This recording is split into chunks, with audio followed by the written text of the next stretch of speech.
Hannah Sheriff was in labor, ready to meet her 5th child. But something was wrong. I looked up at my nurse and I said, I'm not okay. I said, I feel like I'm gonna faint or pass out. The room just began narrowing. Then the baby's heart rate dropped. At that moment, it became, everybody jump on and let's go, we got a big time emergency. The staff raced Hannah to the OR for an emergency C-section. Her husband, Jacob, was close behind. Fear hadn't set in yet until I walked into the operating room and saw what was going on. I opened up the uterus, there was just blood everywhere, everywhere.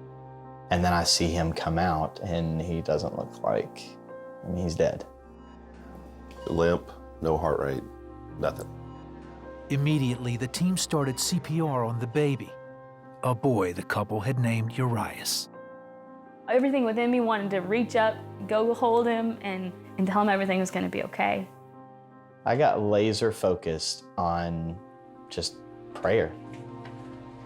Jacob also texted their family to pray, as with each passing minute, Urias's chances for survival were slipping away. After about 10 minutes, if you don't have a fetal heart rate, it's just a futile effort. Although the critical 10-minute mark passed, the team kept trying.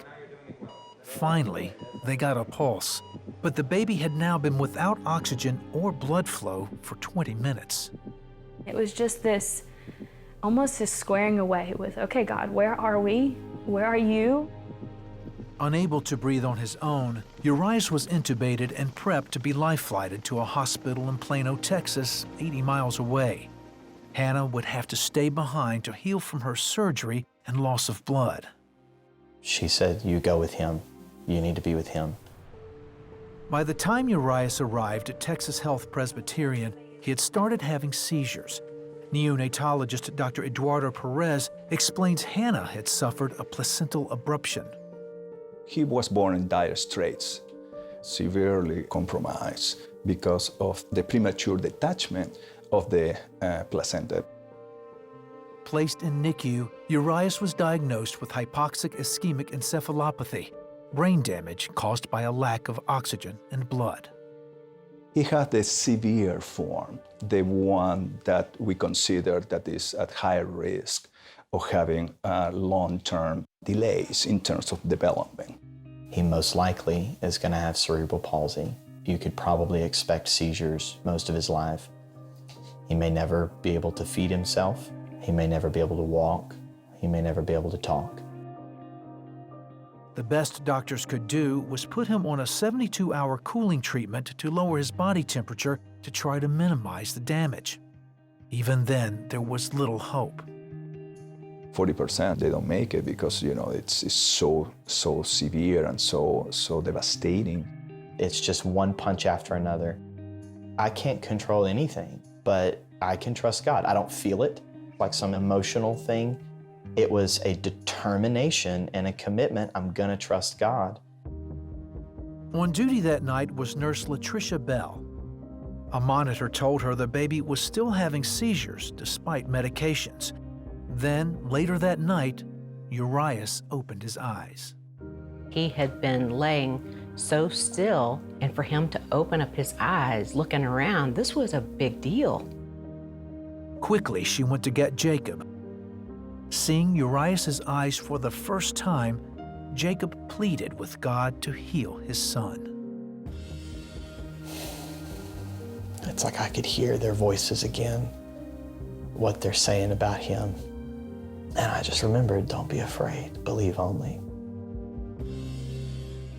After Jacob finished praying and left, Nurse Bell says she and Urias weren't alone. I felt such a warmth. Every hair on my body stood up. I knew that I was in the presence of God. He was right there at that moment. I looked at the monitors and there was no more seizures. That was the end of it. The next day, doctors released Hannah to see her baby boy. That was probably the hardest thing, is seeing him lay there. It's like I couldn't just reach down and grab him.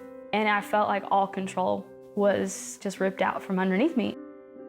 That night, the couple asked their church and people on social media to pray.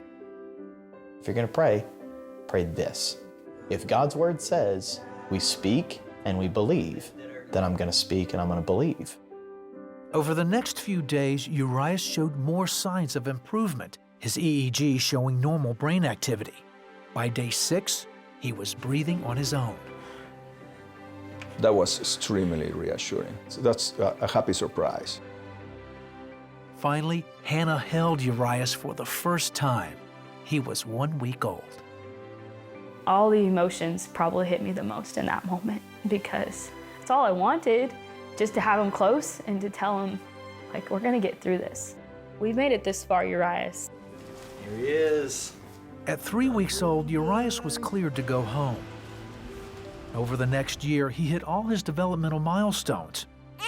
Then, at his 1-year checkup with the neurologist, He said, I've only had a couple other cases where people have made a full recovery, and I'm just telling you, he's one of them. today, Urias is still the healthy, energetic, happy little boy they prayed for. You hear about miracles, but God let me see that one. Even in moments where I don't feel him, like I can't see him, his faithfulness doesn't change.